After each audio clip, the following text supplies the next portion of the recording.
It's Monday evening. என் பொண்ணு potato வச்சு ஒரு ஸ்நாக்ஸ் பண்ணியிருந்தா. நல்லா கிறிஸ்பியாக டேஸ்டியாக வந்திருந்தது. ரெசிபி சொல்கிறேன், ட்ரை பண்ணி பாருங்க. 3 மீடியம் சைஸ் உருளைக்கிழங்க ஸ்கின் பீல் பண்ணிட்டு பாயில் பண்ணிக்கணும். இது வந்து ஃபுல் பாயில் பண்ணாமல் ஒரு 70% அளவுக்கு உங்களுக்கு பாயில் ஆனால் போதும். இது வந்து கொஞ்ச நேரம் ஆற வச்சுட்டு துருவி எடுத்துக்குங்க. இதில் தேவையான அளவு சால்ட் ஆட் பண்ணிக்கோங்க. அதுக்கப்புறம் 1 ஸ்பூன் கரம் மசாலா தூள், 1 ஸ்பூன் மிளகுத்தூள், 1 ஸ்பூன் மிளகாத்தூள், 1 ஸ்பூன் தனியாத்தூள், அதுக்கப்புறம் அரை ஸ்பூன் மஞ்சள் தூள், அரிசி மாவு வந்து ஒரு 1.5 ஸ்பூன் சேர்த்து நல்லா மிக்ஸ் பண்ணிக்கோங்க.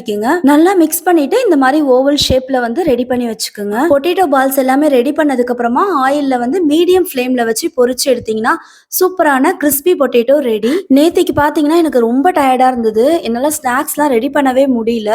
ஒர்க் வந்து கொஞ்சம் அதிகமா இருந்ததா, அதனால நவீனாவே வந்துட்டு அவளே இந்த ஸ்நாக்ஸை ரெடி பண்ணா. சூப்பராக இருந்தது. டேஸ்ட் வந்து நல்லா இருந்தது. நீங்கள் வந்து கண்டிப்பாக வீட்டில் ட்ரை பண்ணி பாருங்கள். இதுக்கு வந்து சாஸ் வச்சு சாப்பிட்டீங்கன்னா நல்லாயிருக்கும். ஆனால் சும்மாவேவும் சாப்பிட்லாம். நல்லா கிறிஸ்பியாக இருந்தது. ட்ரை பண்ணிவிட்டு எப்படி இருந்துச்சுன்னு சொல்லிட்டு கமெண்ட் பண்ணுங்கள்.